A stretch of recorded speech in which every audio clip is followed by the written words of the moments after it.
Assalamu alaikum. Welcome back to another episode of Quran in English. My name is Ahmad, and I'm happy to take you through a new chapter, new section. Last episode was not great.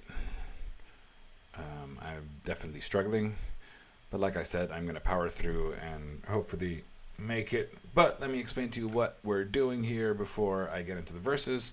I'm here to see what the Quran has to say because I believe that it is the word of God as revealed to the Prophet Muhammad, and I would like to learn what is in it. And I'm reading it because I speak Arabic and I speak English, but I'm trying to see what it says before I look into other explanations and perspectives, just to see if I can read it all and see if I can understand it. So I'm not claiming to be a resource. I'm not claiming to be an expert. I've not studied the Quran. In fact, this is my first read through for a lot of the Quran. And I'm just trying to share my understanding and document my learning process, just so that it's there forever on the internet and you can kind of see it whenever. You can kind of see how far I've come also. Anyway, I'm coming at the Quran from an outsider's perspective. I don't have a lot of knowledge or training, and I'm trying to see what I can understand. And there we go. That's the frame. That's the setup. We're gonna get into some very spicy verses for today. So I think having yesterday's episode was important because we're going to talk about some difficult topics. But off we go. أعوذ بالله من الشيطان الرجيم. بسم الله الرحمن الرحيم. Here we go. سورة أنزلناها وفرضناها وأنزلنا فيها آيات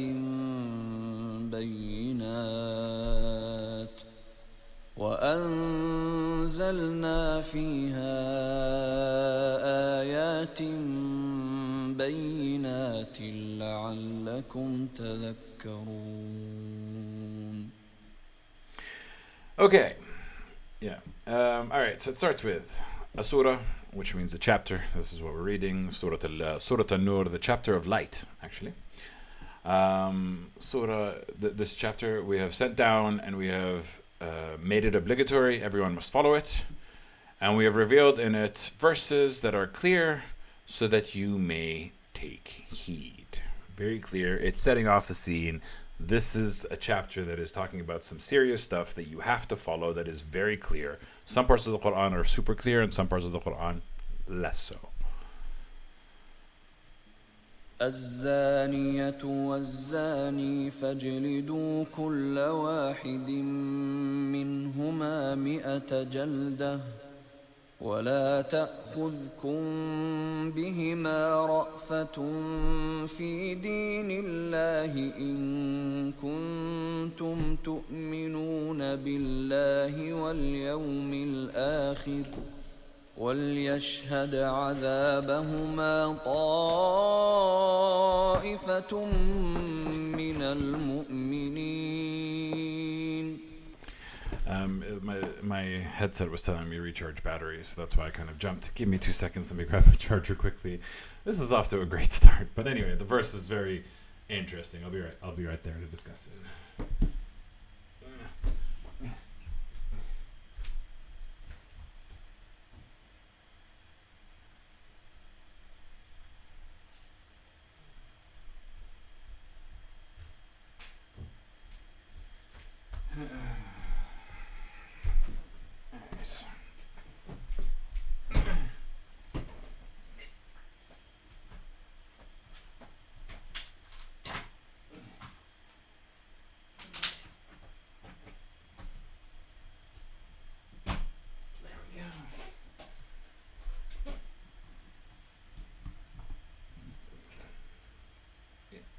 I think it's working.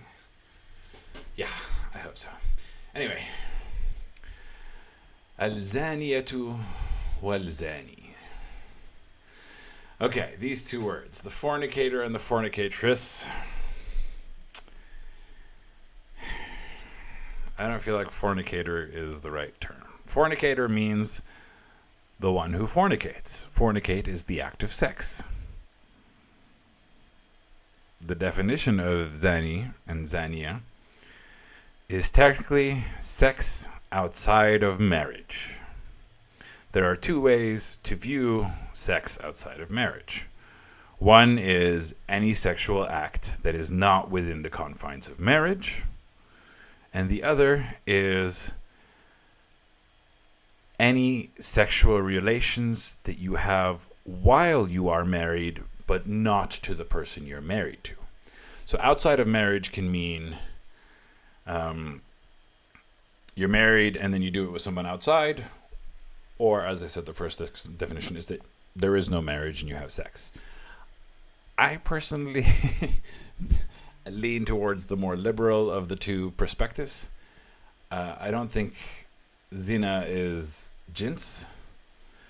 Listen, again, I started this episode by saying I don't know. I'm not going to speak as an authority. I'm not going to tell you what you have to believe. I'm telling you what perspective I'm coming from. And honestly, my perspectives have been changing a lot since I've been reading the Quran. So I'm very much saying this with saying that I could be wrong. And most Muslim scholars would disagree with me. Won't be the first time. But yeah, I take it as the relationship of being in a marriage and then having sex with somebody else, rather than having sex with somebody without. Can I even say that? I don't know.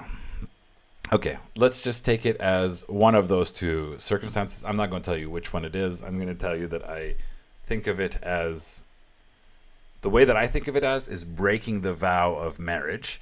And I'll explain to you why as we get through the verses a little bit more. Like being in a marriage and then having sex with somebody else. I think we can all agree that being in a marriage and having sex with somebody else is absolutely zina.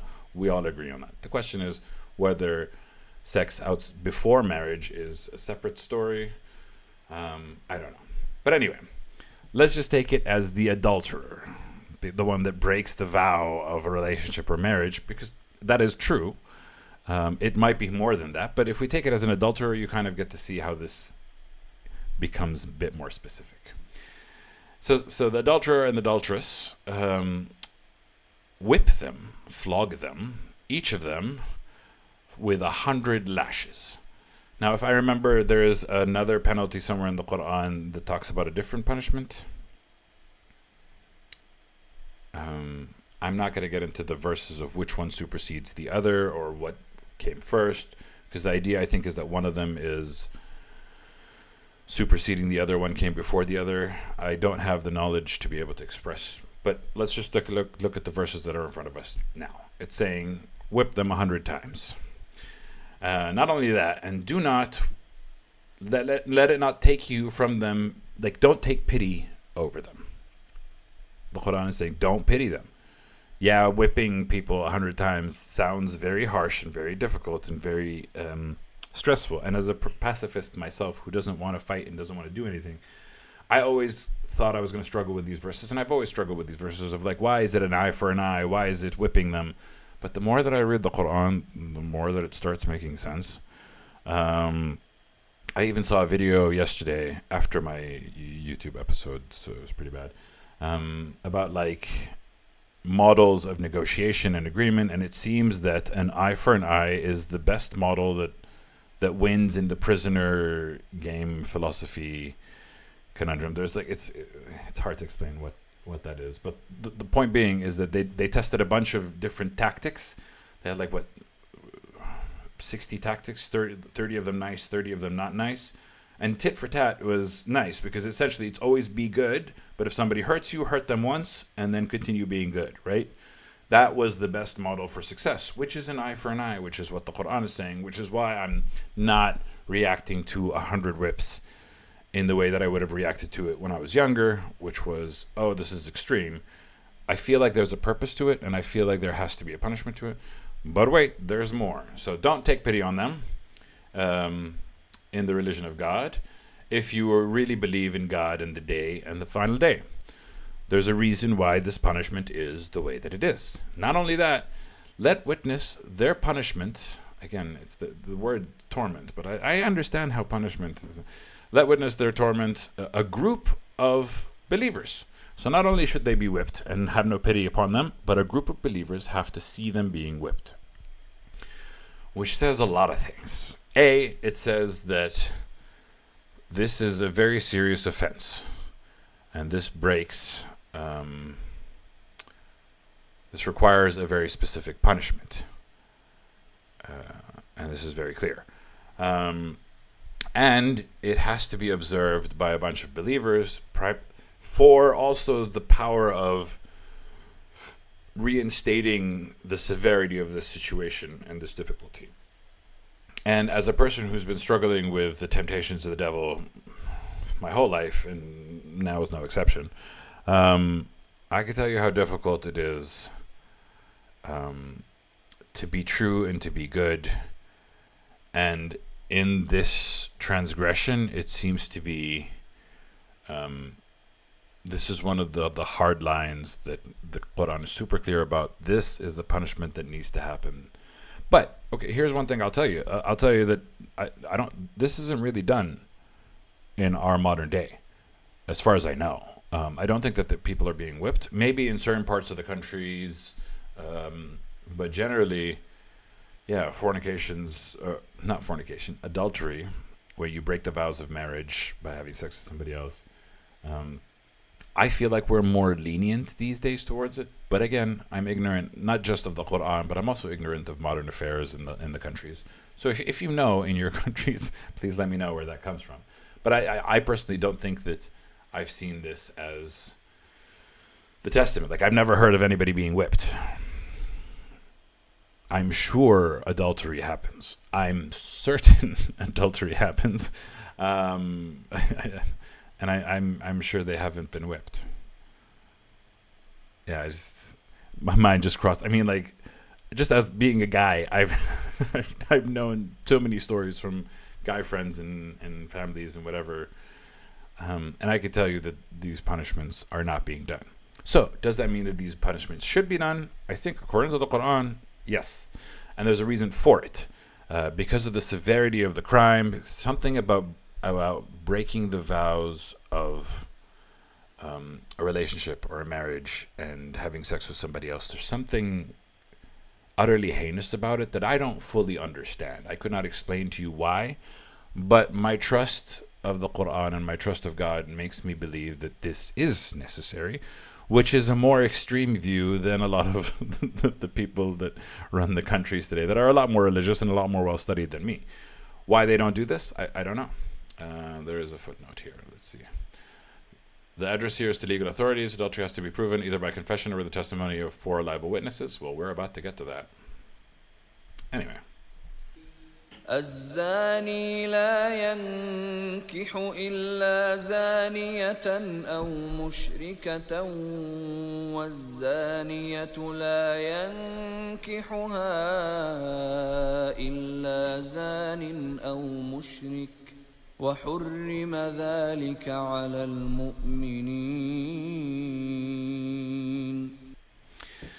Here it says, again, the fornicator, but it's not the right word, the adulterer, male adulterer, does not marry except the female adulteress or the polytheist woman. So here we see an equivalence. We see an equivalence of adultery and being a polytheist. And I feel like the Quran has kind of been hinting a lot of things that like kind of align to associating others with God. But here it's kind of drawing them the same, essentially telling the person who commits adultery can only marry somebody else who commits adultery or a polytheist, and vice versa for the female. The female can لا ينكحها, he cannot be married. The female adulteress cannot be married except by a fornicator, an adulterer, or a polytheist man, and it is forbidden for that on the believers. Now, this footnote is a bit of an interesting one. It is reported in hadith collected by At-Timrizi that Marthad ibn Abi Marthad, companion of the Prophet, asked if he could marry Anak, a pagan prostitute he befriended in Mecca before he accepted Islam. So the verse was revealed. However, if someone committed a sin and later genuinely repented, they will be accepted by Allah and the rest of the believers. And we are going to see a form of repentance and a form of an exception to it. I don't take too much heed in this, but I think it is important to understand the conditions at which this is being done. I feel like this isn't judging people on their ignorance. This is judging people on when they know that it's wrong and they know that they should not do this, right? And therefore, with this proclamation, I feel like if you had done something in your past and you didn't know it was not wrong, and then you learned about it in the Quran, you realize that it's wrong, and then you kind of change your ways and you move forward, God will forgive. And we are going to see these verses over the next couple of these words over the next couple of verses. والذين يرمون المحصنات ثم لم يأتوا بأربعة شهداء فاجلدوهم 80 جلدة ولا تقبلوا لهم شهادة أبدا وأولئك هم الفاسقون. All right, several things are being said in this verse. First of all, it seems to be closer towards the sex before marriage as well. Second of all, there is an issue that comes up with the whipping them for 100 times, is that it's a severe claim, and what happens if someone lies and says they cheated without having proof? And this is where this verse comes in. Anyway, let's see what it says. And those who accuse the chaste woman, and this is why I'm probably wrong about zina being sex outside of marriage, as in before marriage, because chaste talks about a woman that has preserved her chastity. Therefore, it has nothing to do with her breaking the vows of marriage. Why do I struggle to accept with this concept?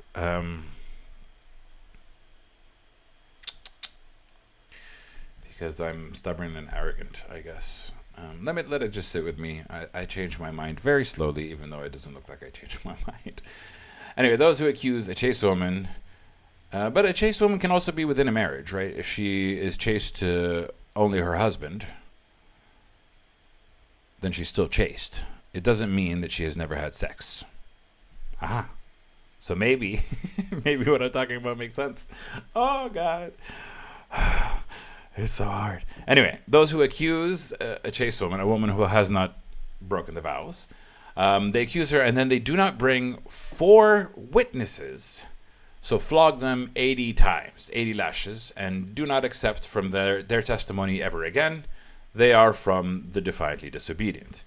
What do we see here? The punishment is 4/5 the punishment of adultery. So adultery is 100 whips, and they get 80 whips if they are accusing someone without producing 4 witnesses, which also, that is a large number of witnesses. Like getting 4 witnesses. So this is kind of like as severe as the claim is. The conditions at which it must be proven are also quite intense. You need to have 4 witnesses that have seen them performing this act, which is kind of insane. And then if you accuse somebody and don't produce 4 witnesses, then the severity, like you're practically the same type of punishment that's coming towards you. So there, like, yes, the punishment is severe, but it has to be wildly viewed. Can people even get whips these days? I'm sure they can't. Sorry. So yeah, it's not just you throw the claim and therefore somebody gets whipped. It's also you have to prove it quite difficultly. إلا الذين تابوا من بعد ذلك وأصلحوا فإن الله غفور رحيم. Okay. And then it says, except those who repent from after that, and they reform and they do good, then indeed God is oft forgiving and most merciful. So what is this talking about? Is it talking about just those who accuse? Or is it talking about the fornicators as well? Why would it be talking about the ones who accuse the fornicator but not the fornicators? Is that intentional? That accusing somebody but then repenting is fine, but then fornicating and repenting is not fine? Is that which I don't think that makes much sense. Specifically because they're both like 80 lashes worth or 100 lashes worth. I would imagine that those who repent afterwards and mend their ways, surely God is most forgiving and most merciful. But then how do you know if someone has repented and mended their ways? What if they say that they're repented but they don't? The severity of these verses indicates an intensity. Technically, this verse, إِلَّا الَّذِينَ تَابُوا مِنْ بَعْدِ ذَلِكَ وَأَصْلَحُوا فَإِنَّ اللَّهَ غَفُورٌ رَحِيمٌ, did come after those who accuse chaste women.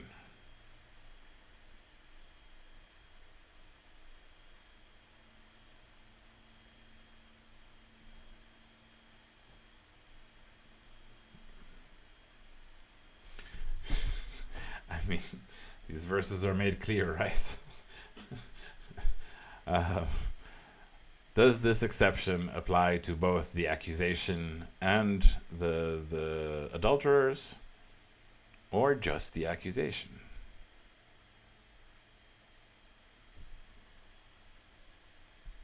Because here it's saying those are defiantly disobedient.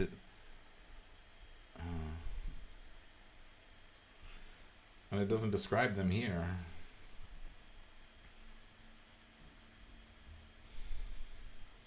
I don't know.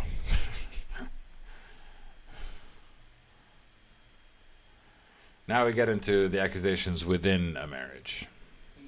والذين يرمون أزواجهم ولم يكن لهم شهداء إلا أنفسهم فشهادة أحدهم 4 شهادات بالله إنه لمن الصادقين. Okay, it says, and those who accuse their spouses, and they did not have any witnesses except for themselves, so their testimony of one of them is 4 testimonies by God, which is what you need. You need 4 testimonies, or 1 partner, which is equal to 4 testimonies. However, they have to swear 4 times as much that they are from the truthful, but there is a 5th promise, a 5th swear. والخامسة أن لعنة الله عليه إن كان من الكاذبين. And the 5th is that the curse of God be upon him if he is one of the liars. Which I thought that he was swearing 4 times as much because he was being held to God's standard, but it's the 5th one that is being held to God's standard. I think the first one was just saying that they're the equivalent. Here they're saying the accuser must testify swearing 4 times by Allah is wrong. Here it's just equating their testimony of one of them is the testimony of 4. Here it's just the testimony of 1. If you see your partner having sex, then your testimony is 4. Obviously you have to make a testimony, but you also have to make a testimony towards God and say, and it is not wrong. You're saying that they have to swear 4 times as much? Where are we? Oh, hi, Mr. Matar. Nice to see you. How's it going? إلا أنفسهم فشهادة أحدهم 4 شهادات. One of their testimonies is 4 testimonies by God. One of their testimonies is 4 testimonies by God, not swearing 4 times by God that he's telling the truth, because it's the 5th testimony that he has, and the 5th oath that Allah may condemn him if he's lying. This is the one that he has to swear on top. First of all, he has to testify in front of everybody, then he has to testify in front of God. And this is important because it does talk about the punishment for those who break this testimony and this oath in the next couple of verses. So I just think here it's equating فشهادة أحدهم 4 شهادات. The testimony of one of them is worth 4 testimonies by God. God views one of the spouse's testimony as 4, but they also have to make a 5th one that God will curse him in case he was one of the liars. ويدرأ عنها العذاب أن تشهد 4 شهادات بالله إنه لمن الكاذبين. Something I notice now it's talking about the female, whereas before it said azwajhum, their spouses. Why is it here talking about both the spouses? Here they're saying accuse the wives, but azwajhum is gender neutral. Spouses is the correct word. Whereas here now it's saying, and it would prevent upon her the punishment that she bear witness 4 testimonies by God, and he is surely one of the liars. What if she's accusing him? Would it not be the same? Because it doesn't go about defending him, I don't think. But anyway, it's saying for her to be spared the punishment, she must swear 4 times by God that he's telling a lie. And the 5th one, والخامسة أن غضب الله عليها إن كان من الصادقين. and the 5th one is that the wrath of God will be upon her if he was one of the truthful. Again, the same concept.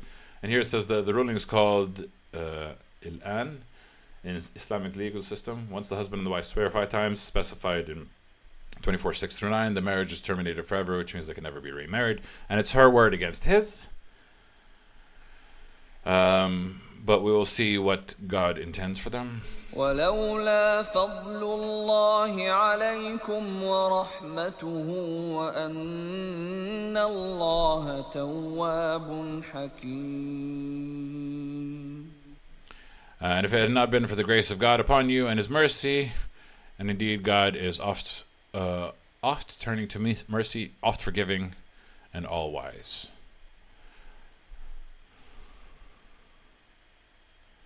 Yeah. So it's kind of saying that you put it upon God, upon who will be judged. We do see. Okay, and now we see kind of the verses of talking about. Okay, so we talked about the man and the husband and the wife accusing each other and swearing by God that they will not be undone, and that eventually you can leave it up to God, and then they must be divorced and forever gone. But now we talk about the people that spread rumors, and now we talk about the people that talk about them behind their backs and kind of try to ruin the reputation of others. إن الذين جاءوا بالإفك عصبة منكم لا تحسبوه شرا لكم بل هو خير لكم لكل امرئ منهم ما اكتسب من الإثم والذي تولى كبره منهم له عذاب عظيم. Okay, indeed, those who brought the lie are a group from among you. Those who bring up are trying to slander are from a group among you. Do not think that it's bad for you.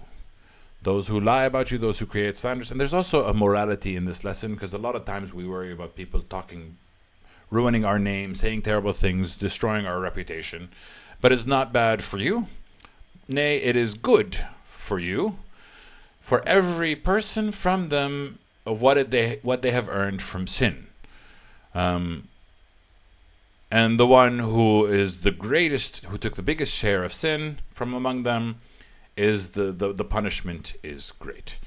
And in this is kind of, it doesn't actually say that they take the sin from you, but it does say that it's good for you.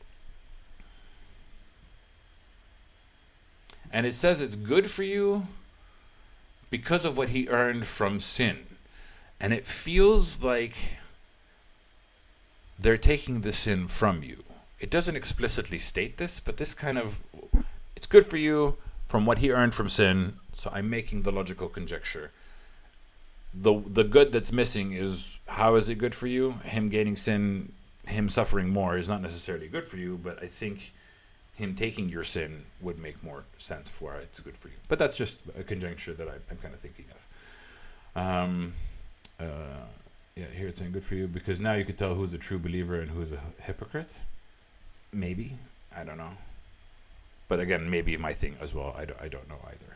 As for their mastermind, Abdullah ibn Ubay, the leader of the hypocrites in Medina. So it's possible that, yeah, this is talking about a specific moment in the past with the Prophet Muhammad, but I feel like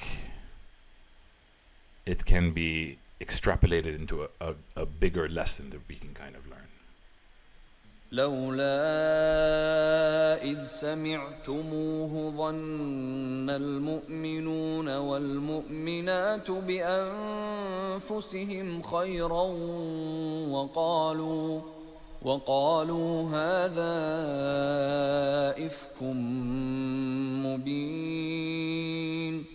It's very interesting. It says, if it had not been that when you heard it, thought the believers and the believing men, believing women, thought by themselves, بأنفسهم خيرا, thought about the good in themselves, if only the believers and the male believers and female believers had thought when they heard it, thought of the good of themselves, and they had said, this is a lie that is clear. Which means what? Which means within us is a form of moral compass, and our first reaction to hearing these type of stories of cheating and lies and stealing might be condemn them, but if only the believers and believers, because they're both male and female, had thought of the well of one another, the good of one another, the good of themselves, and said that this was a lie that was clear. Again, it might be talking about a specific situation, but I think we can learn from that specific situation. لولا جاءوا عليه بأربعة شهداء فإذ لم يأتوا بالشهداء فأولئك عند الله هم الكاذبون. And we see the same theme recurs.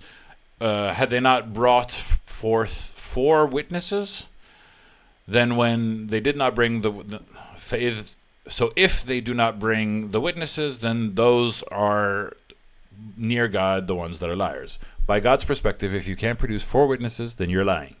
So you have to produce 4 witnesses, specifically if you're saying something that is great or something that is grand. Actually, now I thought about it, in this modern day, it's actually not that hard to get 4 witnesses, considering that we have surveillance cameras, and through surveillance people can see these kind of things. Back then it would have been kind of impossible. But it's a pretty high standard. These are pretty severe punishments, whipping 100 times, whipping 80 times. So you really need to be able to produce proper evidence. ولولا فضل الله عليكم ورحمته في الدنيا والآخرة لمسكم فيما أفضتم فيه عذاب عظيم. If it had not been for the grace of God upon you and His mercy in the world and the hereafter, then it would have touched you what أفضتم فيه عذاب, what you have rushed glibly in it concerning the punishment. You would have been touched a tremendous punishment for what you had jumped into. Had it not been for the grace of God, you would have been touched with a great punishment. إذ تلقونه بألسنتكم وتقولون بأفواهكم ما ليس لكم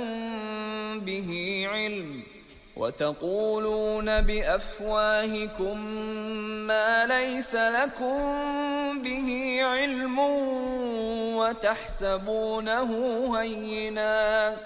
وتحسبونه هينا وهو عند الله عظيم. If when you received it with your tongues and you said it with your mouths, what you do not have of it any knowledge. And I think that's kind of the important thing. Spreading rumors, and rumors can spread wildly and very easily, and people love to talk about rumors and love to gossip. And there's a very specific verse in the Quran about slanderers and gossip. if you say something that you are not sure of and you accuse somebody else of something heinous that you don't know for sure, then this is, and you thought it was insignificant or small, like, oh, everybody's talking about it, so why shouldn't I stop it? You have to understand that it is with God something super serious and super great. And as we've been reading the Quran, God is severe of punishment. ولولا إذ سمعتموه قلتم ما يكون لنا أن نتكلم بهذا سبحانك هذا بهتان عظيم. If only when you had heard it, then you would have said, we do not have, it is not for us that we speak about this. It's not for us to speak about this because you don't know. Glory be to you, this is a slander that is great. So again, it's not for us to perpetuate slander or any kind of public indecency unless we know of it. And it is not small to talk about these things. It is huge. It is very huge, because all of these things that we're talking about are super serious. Adultery is super serious. Accusing someone of adultery is super serious. And we all have to understand the consequences of such if we believe. يعظكم الله أن تعودوا لمثله أبدا إن كنتم مؤمنين. Yeah, and this is exactly the same points. God warns you that if you should return to the like of it ever, that indeed you are, if you really are believers. And I feel like this is talking about the time of the Prophet, because again, this was revealed before they knew that this shouldn't be done. But it's also kind of revealed to anyone that's learning the Quran now, and anyone that is learning, as I am, about what what God says and what the perspective is. Once you learn the rule, don't ever do it again. You know, that's kind of the importance. ويبين الله لكم الآيات والله عليم حكيم. And God makes clear for you the verses, and indeed God is all-knowing and all-wise. Bring forward witnesses. إن الذين يحبون أن تشيع الفاحشة في الذين آمنوا لهم عذاب أليم في الدنيا والآخرة والله يعلم وأنتم لا تعلمون. Indeed, those who like that they should spread immorality among those who believe. So here it's not just talking about the gossip, but those who want to spread immorality, those who want to spread corruption. And immorality in this context that we have learned is adultery. For them is a punishment that is severe, painful in this world and in the hereafter. So here what's important. It says in this world and the hereafter. Those who want to spread immorality, not only will they suffer in the hereafter, the promise from God is that they will suffer in this world. Those who want to spread corruption and spread devastation and spread hatred are going to suffer immensely. And God knows and you do not know. Now the last verse for today confuses me. Surprise, surprise. ولولا فضل الله عليكم ورحمته وأن الله رؤوف رحيم. And if it had not been for the grace of God upon you and his mercy, and indeed God is full of kindness and most merciful, this is missing. You would have suffered had it not been for God's grace. I don't understand why it just says, had it not been for God's grace and mercy upon you, and God had not been ever gracious and most merciful, then what? Then what?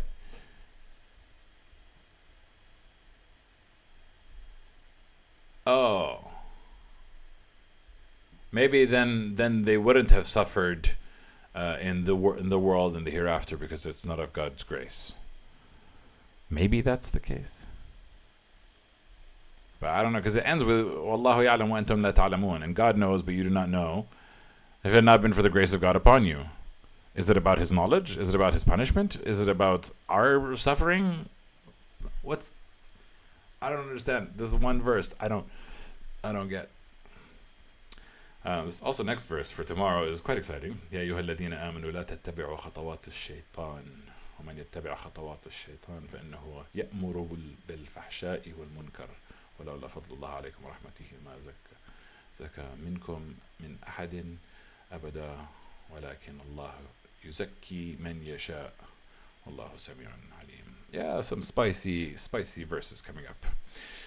Anyway, that's it for today. Thanks for watching. I appreciate you. صدق الله العلي العظيم. And I'll see you guys tomorrow. Inshallah.